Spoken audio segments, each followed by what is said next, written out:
Hi, Tim Mallory here, and just want to weigh in on a Supreme Court case this week about a Pennsylvania cheerleader who, when she was 14 back in 2017, was on JV cheer squad, didn't make the varsity squad, and on her Snapchat took a picture of herself flipping the bird and saying F the school, F cheerleading, F softball, etc., etc.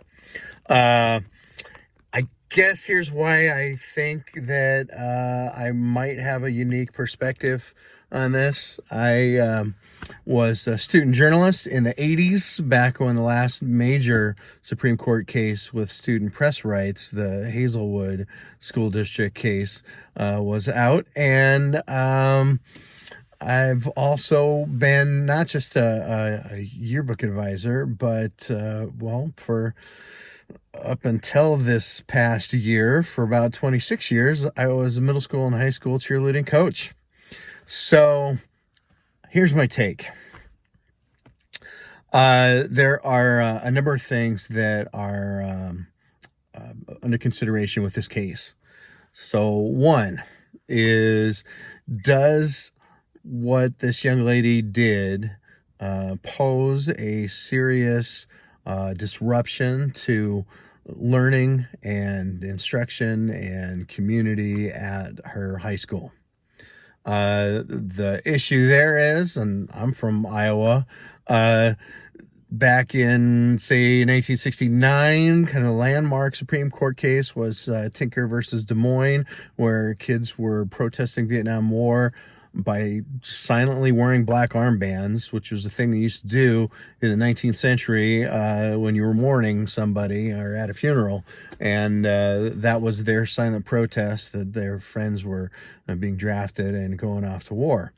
Well, they were suspended and they sued. And the court did decide at that time that their First Amendment rights don't end at the schoolhouse door. But they also established a doctrine called in loco parentis, which basically gives school officials, administrators, teachers, in place of the parents while you're at school. They have the power or authority to make some decisions about what kind of speech you can have, so long as the school can prove that your speech would be disruptive to learning and community. There's a couple other things that are probably under consideration too. One, which is huge, and this is 2021. We've been through this COVID pandemic, and a lot of schools have dealt with being shut down or in hybrid or online. But let's face it, something else that we've been dealing with since at least 2000 something is social media and bullying and are things that kids do outside of school, something that can be governed by the school.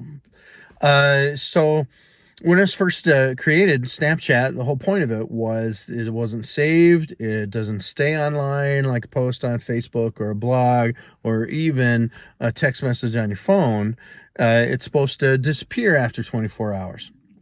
And you're supposed to be able to have a little bit more control, rather than what technology teachers would say is, if you don't want your grandma to see it, you don't want your pastor to see it, you don't want it posted on a billboard on I-80, then don't put it on Facebook, don't put it on Twitter, don't put it on Instagram.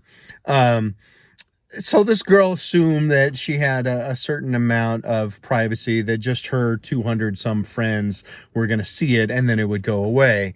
Of course, one of her friends was a squad mate and daughter of her coach. Come on. Just because it disappears, kids take screenshots of stuff that they see, and then all of a sudden it can become evidence.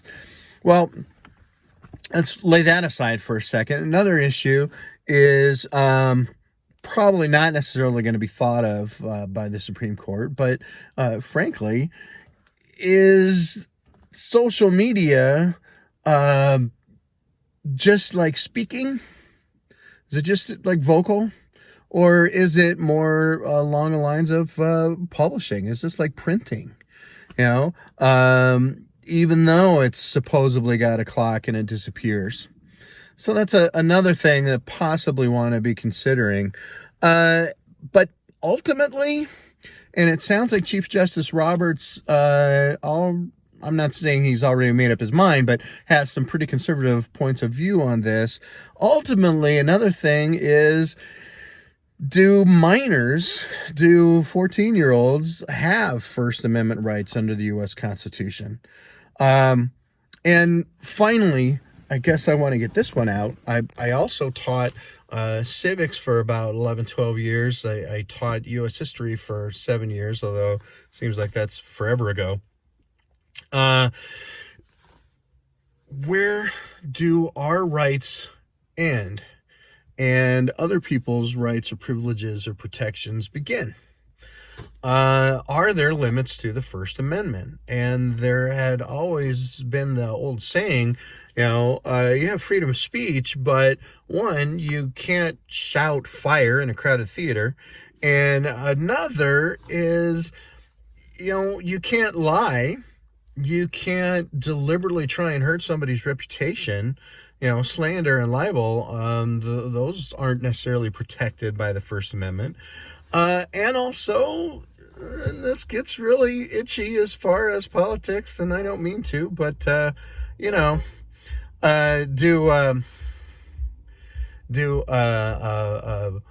some political points of view, are those problematic as far as First Amendment? And it used to be, back in the 60s, 70s, and 80s, obscenity. And is flipping the bird and dropping the F-bomb, is that protected speech?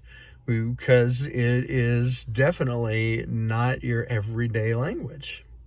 So just some things to think about. I think everybody's got to think about these things. And I got to tell you, I got called into the principal's office as a student editor, as a senior in high school. I got called into the the president's office at college for political cartoons.